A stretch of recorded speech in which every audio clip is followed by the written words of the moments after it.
Professor Dan Hicks, welcome to Tell a Friend. Now, for those of you who may not have come across the professor, he is a professor of contemporary archaeology at the University of Oxford. You are also the curator at the Pitt Rivers Museum, and you're the author of the new book, The Brutish Museums. So, fantastic. I've got one too. There we go. There we go. So I wanted to begin by asking you what the impetus for writing this book was. Yeah, so, I think in a lot of ways, when we think about understanding empire, we're aware that the British burned a lot of documents.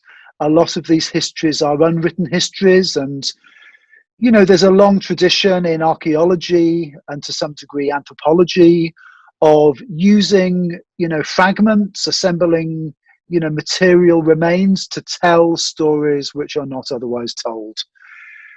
Over the years, I've been curator at the Pitt Rivers Museum for 13 years now. And, as an archaeologist, I work on the most recent past, on those sort of periods of time where we think we're in a historical period, but there's so much often which is unspoken, unknown, so many histories that have not been written that we can write with objects. So, while they burned the documents, they didn't burn the art. They didn't burn what they took from Africa as a continent and more generally from the global south.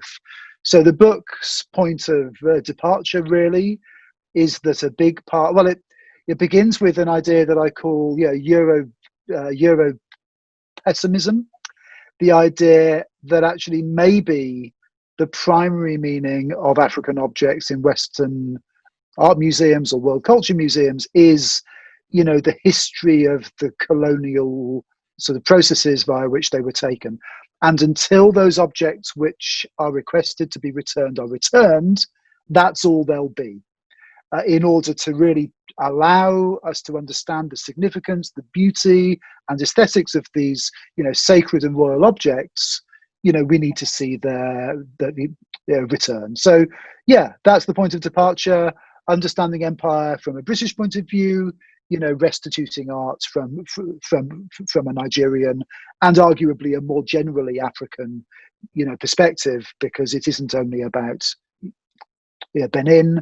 The dispossession of Africa happened in a whole range of different ways, as the book implies. But yeah, the focus is really on the Benin Bronzes. Now, the subtitle of the book is The Benin Bronzes, Colonial Violence and Cultural Restitution. So could you define cultural restitution and how you see it in your view? Yes, of course. So, restitution, I think, is a, preferable word to say, repatriation, because it reminds us that returns of objects are demanded not only by nation state actors, and they're not only held by nation states either. We often think about these conversations as only about, a formerly colonized nation and its relationship with the former colonial power in terms of governmental diplomacy. But the claimants and the rightful owners of the Benin bronzes are, of course, the royal court of Benin. Other actors involved, important players, are the federal government and the national government. Here in the UK, most of these objects are not in the national collection. Most objects in the UK, which were looted in this incident in, the late 1890s, are not now in the British Museum. Maybe about 8% of the, 10,000 objects or so which were taken at that time are in, the British Museum. But in the UK, over half of those in the UK are in the non-national museums. They're spread across from Belfast to Ipswich to Manchester to Leeds to Exeter to Oxford. And internationally, more than 160 institutions worldwide. So restitution in that case is not only about return to the nation state, but return to the claimants. And, it involves, necessarily the permanent and unconditional return of objects that were taken with violence or duress. In this case, in the case of the Benin Bronzes, with extreme violence. But also restitution, I think, is important because it opens up a set of further ideas of debt, questions of debt. So while returns are essential, and this idea we might loan objects back is offensive to many, there are also other ways in which Nigeria was also dispossessed, and therefore supporting other. This is just the beginning of tackling anti-racism in a European museum, supporting the exciting developments through which the idea of heritage, art, and museums are being reinvented on an African model at the moment. Now, these debates around cultural restitution and around decolonizing not only the curriculum but the museum space, is this a recent emergence, or is this something you've seen throughout the decades? So I think that's one of the narratives that we need to correct. In the media coverage of the protests over the summer this year in 2020, a lot of the sense from the media was this is a new thing. They talk about the Black Lives Matter moment, and that language is very, very unhelpful, I think, because it removes the fact that even in recent years here in Oxford, the conversations we have in this institution about restitution are informed by the Black Lives Matter movement after Charlottesville in the United States, and how not only the fallism movement internationally, that arguing about statues outdoors in the historic environment, but also the restitution arguments indoors in the museums have been part of also Rhodes Must Fall, as that came to Oxford from Cape Town in 2016. So both the fallism movement and the restitution movement are African movements, and they are long-standing movements. The first coral crown to be returned, the first act of the restitution of the Benin treasure that was taken, happened overseen by the British Museum as early as 1938, and in the 1970s objects were returned via deaccession from the British Museum, and the campaign to return objects has been going on for years. Bernie Grant's important work in the 1990s here in the UK, but also internationally, this conversation. So that kind of the thing that happens when we forget the histories of restitution is we think that we've just got to start from first principles about all these arguments, the whataboutist arguments. Well, what about the Elgin marbles? What about Easter Island? What about the Lewis chessmen from the Hebrides, which are in London? Should they go back? Completely missing which is the curatorial argument, the contextual argument, the anthropological argument, and I think in many ways the ethical argument that we take. We respond to claims for restitution. We don't talk about things where nobody's asking for something back, and we take each case on a case-by-case basis. In the case of the Benin Bronzes, as I say, that call is almost a century old now. Now, something I was really drawn to in the book is where you're talking about knowledge as being powerful, so especially in the historical and cultural sense. And I wanted to ask you, how have British museums used and weaponized this knowledge in their acquisition and their display of all of these objects? That's a really good question. So I think there are two sides to it. I think there is the knowledge which had existed in the Benin kingdom for centuries. It's an artistic tradition that reaches back into the 14th century and even earlier.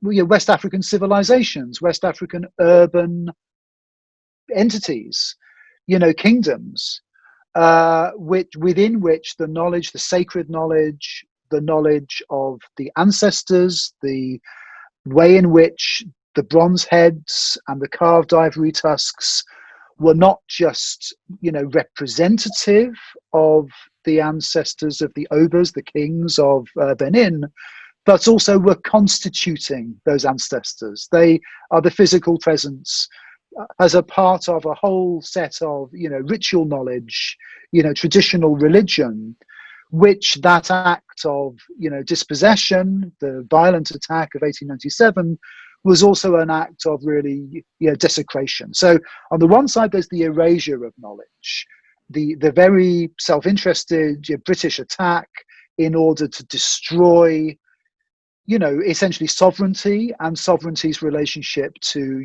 belief. So belief and sovereignty are forms of knowledge. They're African forms of knowledge. They are complex. They are, they're part of a monarchy that reaches back earlier, than Elizabeth I in a direct succession, right to the Oba, today. Meanwhile, in the UK, the knowledge, something else happens with the knowledge. So the knowledge, the sheer free-for-all, the sheer chaotic nature of the looting of, thousands of objects by hundreds of, soldiers, of administrators for the protectorate. Even journalists are on the ground there, documenting this as it happens, as the book explains. And those people really, bring back, a small number of objects were officially brought back, and 200 of the plaques end up in the British Museum. But actually, really, the vast majority of these objects are just taken by individuals who sell them for private gain. And what happens then with the loss of knowledge is that new knowledge is created as the museums. So the newly created, at that time, very sort of cutting edge, cultural inventions, the Ethnological Museum, like the Pitt Rivers, which was founded in 1884, but like scores of other ethnological museums across Germany, across the UK, elsewhere in Europe. These institutions acquired these objects and displayed them in order to make another kind of knowledge, and that knowledge was a fake knowledge. It was a fake science, exactly at the time as the physical anthropology displays were displaying human skulls to tell the racist narrative that there are different types of human. At the same time, cultural displays were being made in the same institutions that told the story of cultural superiority, of cultural evolution, as it was called here at the Pitt Rivers. So to show the display, to show objects that the European, visitor or curator, appreciated, supposedly, by saying that these things were unsafe somehow anywhere now other than the museum, even though they've been safe on the altars in the palaces for hundreds of years, and to use those displays to tell the story of 1897 in order to naturalize and to justify, but importantly to make endure that violence, that dispossession, and to justify it on essentially cultural superiority, the argument of sort of cultural evolution, cultural superiority, which of course is ultimately white supremacy. So 1897 is very much the time at which anthropology is being co-opted by some really extreme forms of anti-black racism. It's a kind of proto-fascism, as I argue in the book, and it has a particular sort of Anglo-German geography. This is the violence, the racism and the dispossession is a terrifying, whatever the opposite of an echo is. It's a permanent, it's a sense, you get a sense from this event of all the horror that was going to come in the 20th century. Now, in page 231, you describe museums as being unique kinds of contemporary public spaces. And this is something I have to praise you for when reading the book. You really draw on how the debates around the museum are so significant today. So I just wanted to ask you, why do you see the museum as being a contemporary space? So, the book introduces the idea of the chronopolitical. the idea that time itself can have a politics, applied to it. That starts in some ways with the denial that Africa is in the contemporary moment. And the book argues that the physical shooting with Maxim machine guns, the killing of people, the taking of living cultural art objects and their display alongside ancient Egypt, alongside in the British Museum, alongside the Assyrian saloon, as it's called, here in the Pitt Rivers, alongside archaeology. To call this material archaeology, to call a culture archaeological, is one way to dominate it, to say, this is the equivalent to some lost kingdom, all the, those ideas are a part of saying that Africa's in the past and that Europe is in the present. And it's Europe that has a future, and so the contemporary nature of the museum is from its foundation about the denial that the objects on the other side of the glass pane are there from the past. Here you are, lucky you. If you're visiting the museum, you're on the right side of history. You're on the right side also, though, importantly, in the 18, imagine walking around the galleries seeing these objects in the 1890s. You're on the right side of how this institution is, racializing. You're being racialized as white at the same time as you're visiting as an academic in Oxford, just as much as the displays are being used to racialize Africa as different, as so-called to the primitive. So, but today, these museums are still here. The projects of these museums are not over. Anthropology as a discipline arguably is the subject we need more than anything, despite its colonial history, despite where it came from. Anthropology, as it went through the civil rights movement, as it came out, as it has tried to reinvent itself, something like anthropology, not anthropology, but something like anthropology, is something we've never needed more than ever. A way of seeing the world outside of a conventional Eurocentric lens, a way of celebrating, understanding, respecting, cultures, ways of seeing from the global south, from outside of an Anglo-European lens. So as contemporary spaces, in the book I talk about museums as spaces of hesitation. We don't know how this ends. I talk about the objects as events. These are unfinished events. Each of those 10,000 objects is an unfinished object, an unfinished event. And in many ways, what we understand of the significance of, such objects to, Benin, society is, very much about the power of the ongoing power of these objects. So, and maybe even not only their ability, but maybe their will to return as well. So, as a contemporary space, just as art museums are a public space, to talk about art and culture, as theatre is a performative space, so too, world culture museums are contemporary spaces for the disciplines of archaeology and anthropology.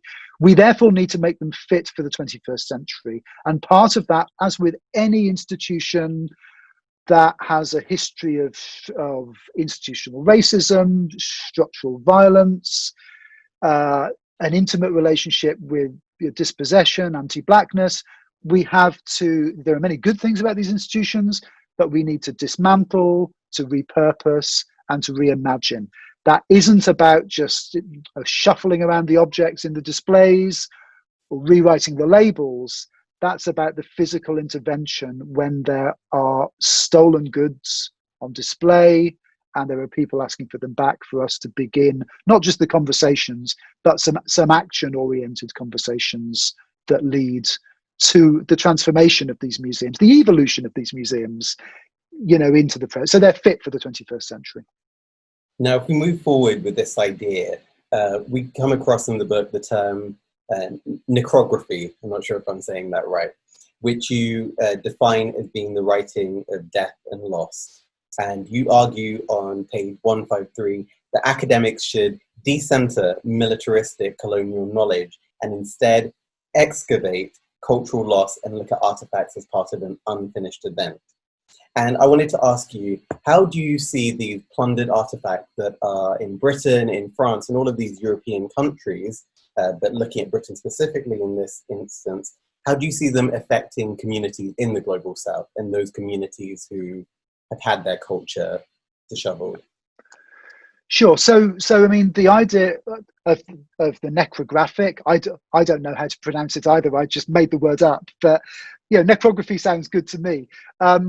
It's a play on Achille Mbembe's recasting of Foucault. So Achille takes the Foucauldian notion of the biopolitical, the politics of life, and he talks about the necropolitical, so the politics of who gets to live, who gets to die. So this term is a homage really to Achille's work, Achille Mbembe's work, and it's applied to this very prevalent idea in art history and anthropology of the life history of the object, the cultural biography of the object. This kind of idea is what leads Hartwig Fischer to be able, the director of the British Museum, to be able to claim that the taking of the Elgin marbles, the Parthenon marbles, was a creative act because it recontextualized this object. It gave a new layer. You take an object from one context into another, the argument goes, you're giving it a new phase of its life, a new set of meanings. It's a positive, additive thing. Now, that really dominant notion of how to study material culture in anthropology and archaeology and art history and museum studies is impossible, I argue, to reconcile. It's an impossibility to make sense of that in the context of violent loss, dispossession, and dispossessions that were linked for West Africa with the ongoing, with the violence of the dispossession of people through Atlantic slavery, through the dispossession of land, through the overall gradual dispossession of the global south in what Marx called the primitive accumulation, through which capitalism was that amazing section in Capital where he describes the transition to capitalism as being speeded up in the tropics. He actually compares the tropics and the global south to a kind of hothouse, a greenhouse through which Europeans forced forward capitalism through acts of active taking. That was how you found yourself. That was how capitalism, corporate colonialism, was established. So you have all of that, and I think I think that helps us then get a sense that a life history account, that the idea that these objects are like, hey, they were seeking a better life in Europe, this is great, they're here, loads more people can see them. Well, actually the people that care about them can't see them. And the universalist argument about museums, as founded 20 years ago, the argument that Africans just need to get on an aeroplane if they want to see their heritage, was always an unconvincing argument. With the increasing visa regimes that are harder and harder for African people and for people from the global south to to visit a museum in New York or in London, it's an absolute joke. And now with lockdown, with the pandemic, with the coming environmental crisis, that means that international travel is being certainly altered, if not ended, in the way that we've known it in recent years. The hyper concentration of these cultures, this supposedly universal culture that somehow randomly only seems to be in the global north. If it's universal, why isn't it everywhere?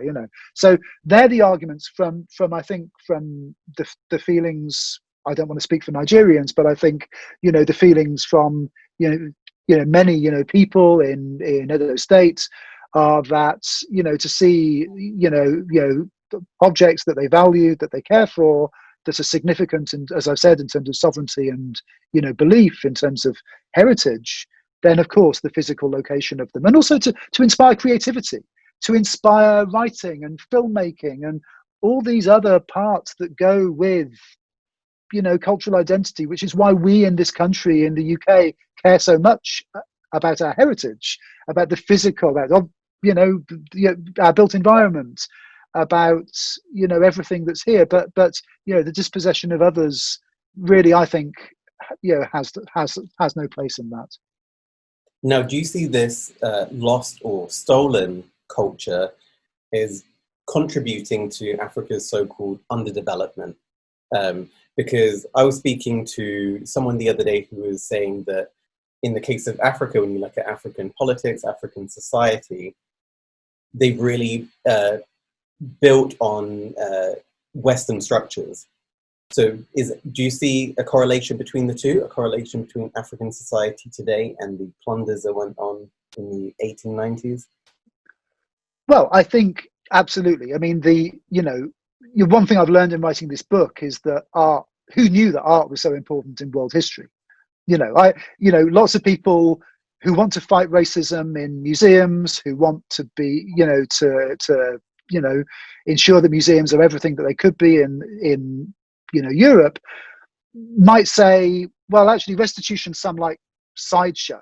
That isn't how you tackle racism. That's just about some arguments over cultural identity, a kind of woke nonsense, which is a distraction from all the positive action we could be taking to diversify our institutions, to think about the what's often called the capacity building for African museums. Now, these questions of, here at the Pitt Rivers, I personally and us as an institution have been pioneering positive action training at a doctoral level for Black and minority ethnic UK students, and that's a crucial part about how we start to dismantle the white infrastructure of our museums.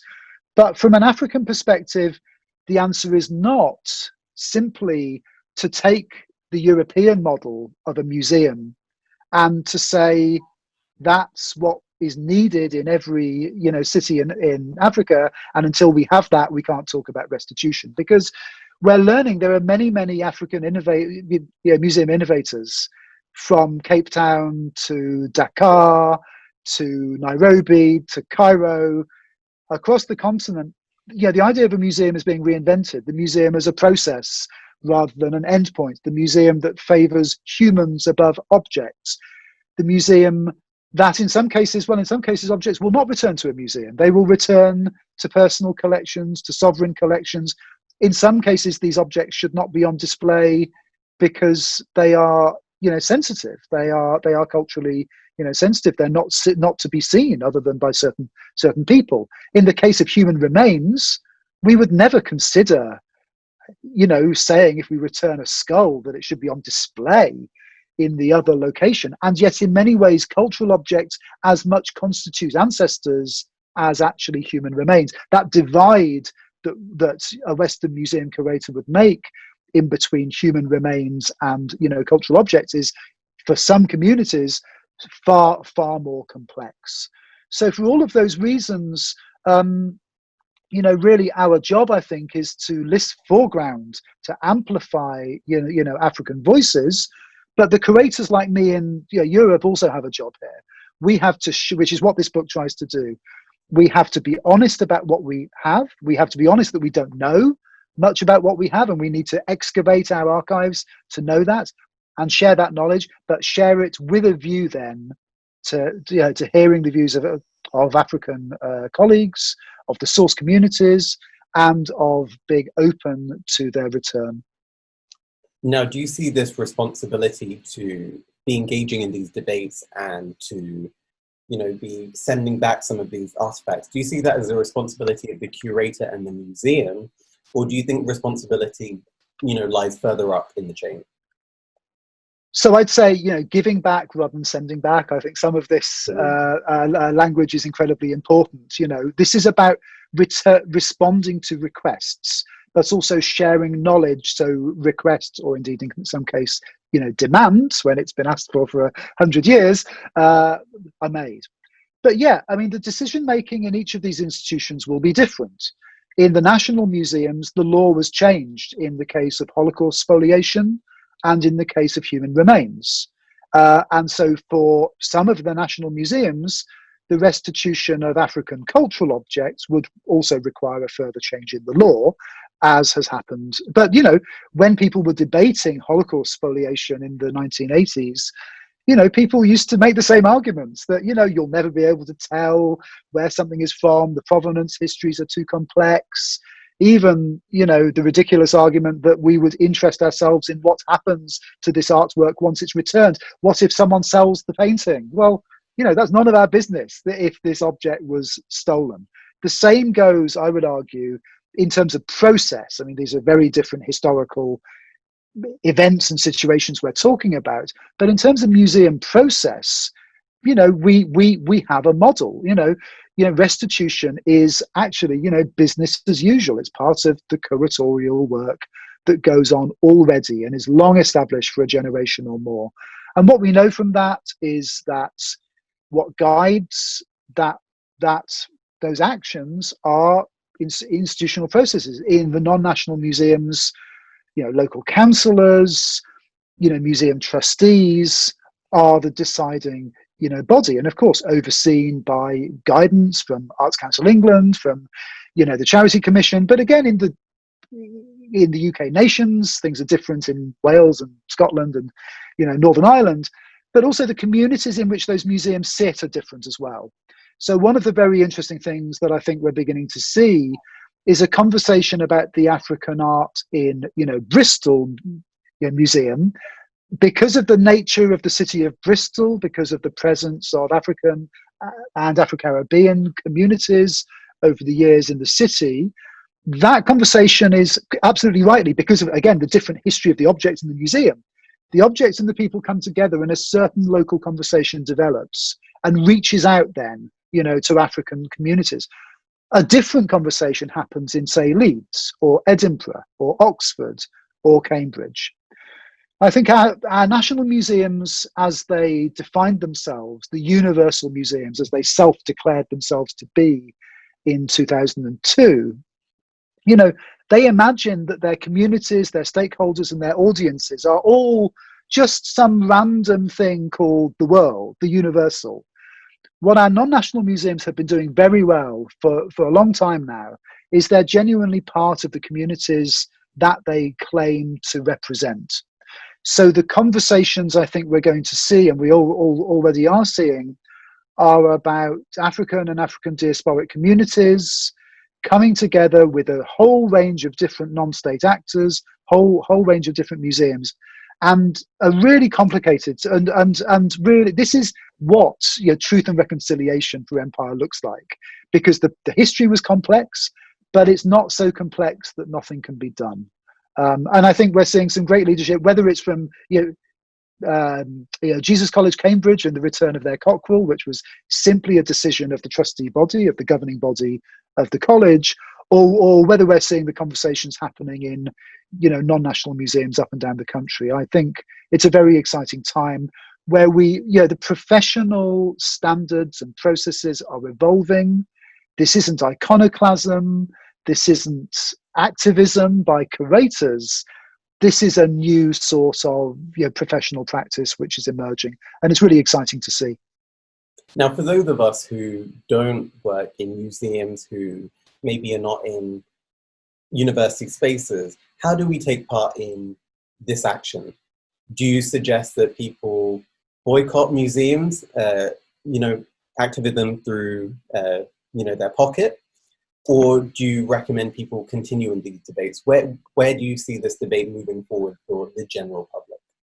So I think, lockdown has been a really interesting time for this because, the museums have shut their doors, and there's been a feeling by some curators that they've understood what it's like to be not only locked out of a museum because you're physically distant, let's say, because it didn't really matter where if we're all on Zoom staring at each other as we are right now, does it really matter where anyone is sitting, but you can't get the physical access to objects?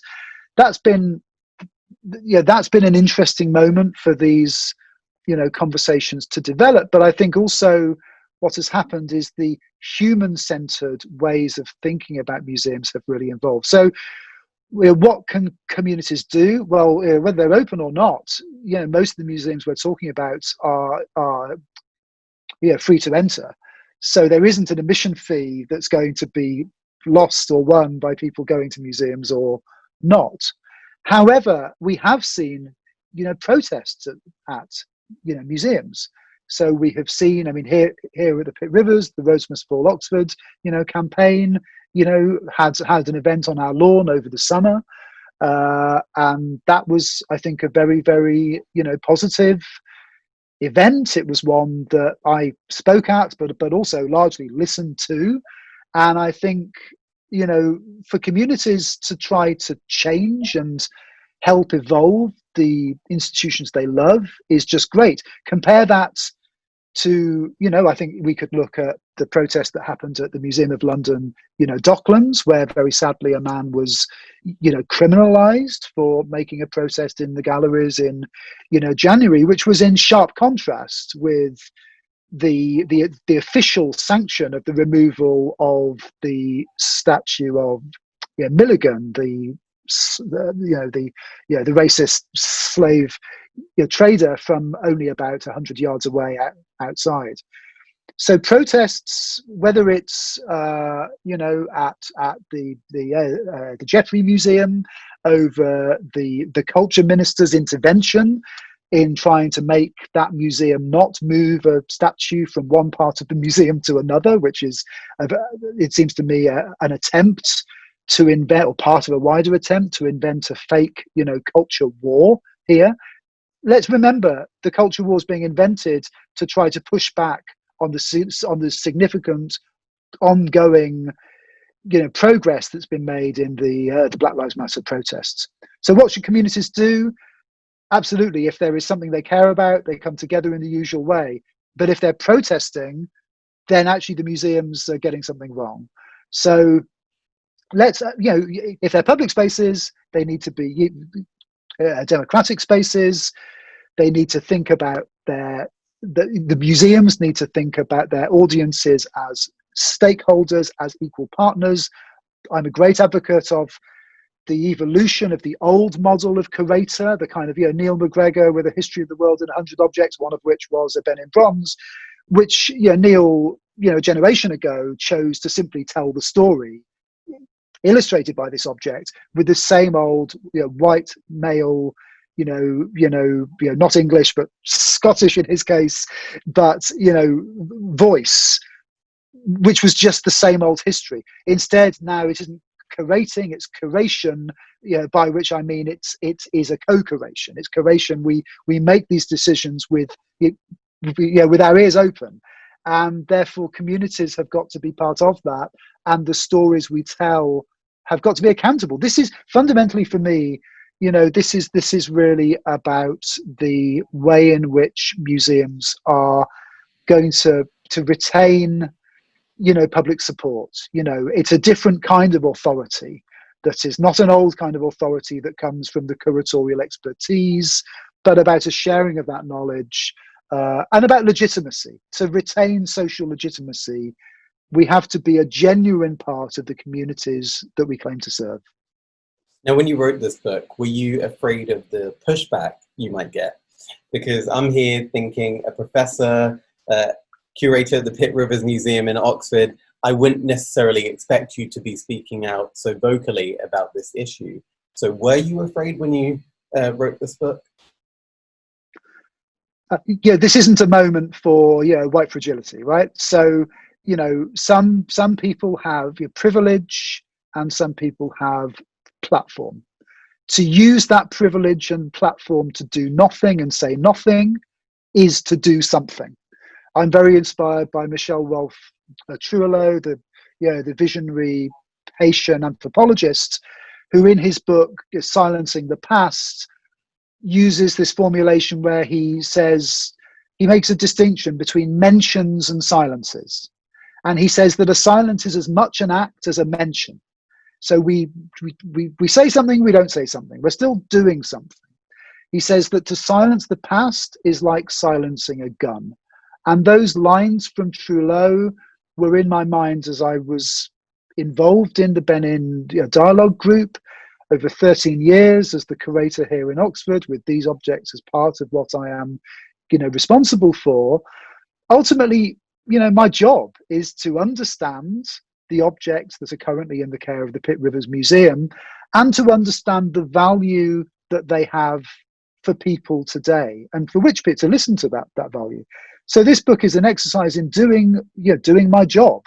And I have changed my mind over the years about the return of objects to Africa in a thoughtful way and a gradual way, but largely only really because I used to be, as a lot of people watching this maybe would, I used to think it wasn't a top priority. I used to think there were more important battles to fight. And I don't even see it as a battle anymore. I see it as essentially a form of curation as we evolve our practice. These are not bank vaults. They're not, prisons. And indeed, the history of incarceration and its relationship with anti-Black violence has such a resonance in some of these museum objects, not the Benin Bronzes, but elsewhere in Nigeria, here at Pitt Rivers and other institutions like ours. We have some objects which were taken by colonial administrators as evidence in the trial of African people who were then either incarcerated or killed. The status of those objects is something that troubles me in the same way as the status of any object, that they're almost a counterbalance to objects that were taken, because the notion of Western justice and Western modes of thought being imposed upon the wider world and wrought and told in sort of material form runs against everything anthropology has become since the 19th century. So our museums, if we're not careful, become time warps. They become like a freeze frame of what anthropology was in 1897. Our job, if they're going to be public spaces, is to evolve that. So no, I mean, bring it on if people want to have the conversation. I'm sure there are things in the book that people will argue with, and I hope so, because it's not the last word. It's the first word, or one of the first words in actually me doing my job as a curator, of sharing the knowledge and of trying to listen. I'll have got some things wrong. I hope I've got something right in just trying to be transparent and trying to be honest, really. And finally, what is the realistic timescale of this process? In the case of the Benin Bronzes, Sir David Adjaye has been appointed as the architect for the new Royal Museum. The Legacy Restoration Trust is now formed with the help of the Benin Dialogue Group. So there is now a legal entity to oversee the Royal Museum. It brings together, the Royal Court in dialogue and in partnership with the federal government and the national government. Returns are, I think, from each institution will take its own approach. But with more than 160 institutions worldwide, I very much expect that in a matter of months, we're going to be seeing some high-profile institutions making serious steps towards not this old racist idea that we're going to loan back something that was stolen, but the permanent unconditional return. It may start with those museums, not like the Pitt Rivers, that have like one object that maybe doesn't fit with the rest of the collection that someone gave them at one point. But I really hope, and it's not my decision, as you pointed out, it's the trustee decisions. But, I really hope that in my, curatorial life here, I see the return of the bronzes that are in the care of the University of Oxford. In the book, I talk about a decade of returns. Here we are in 2020. I've got to say, when I wrote the book, I finished it, shortly before lockdown. The world feels, well, who knows? It feels like maybe even more is possible now than it felt at that point. But there's a lot of reasons to be optimistic. I just think, let's find the paths, to restitution. A lot of sort of private individuals are doing this already. There is some really, really, interesting developments outside just me, a lot of museum leaders in, Euro-American institutions, and a changed atmosphere in Africa, across the continent of Africa. There is, a whole host of, Our work, which is funded by Open Society Foundations, which is called Action for Restitution to Africa, is in the process of the building of a new continent-wide network, which is African-led, which is about permanent restitution, but a range of other grassroots organizations are getting together. I don't think it's ever felt easier to make links in between the grassroots campaigns in Africa and the museums who are in a position to return objects. So we'll leave the national museums in the UK to do their own thing. They can catch up one day if they want to, but that's not the point. They hold a tiny minority of what was taken, and as I think we're seeing all the progress in all these other locations. So the book, I guess, is, I'm hoping there'll be a new edition in a couple of years where I can update that index at the back. And we're always adding more knowledge because so little is known about where these objects are in the West. But we'll also be able to start a new appendix, which is a list of the returns.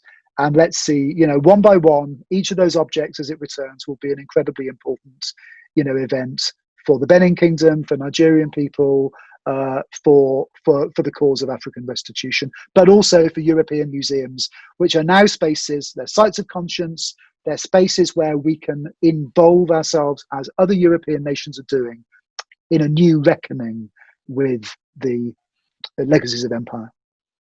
Professor Dan Hicks, thank you for joining me on Telefriend. Thank you.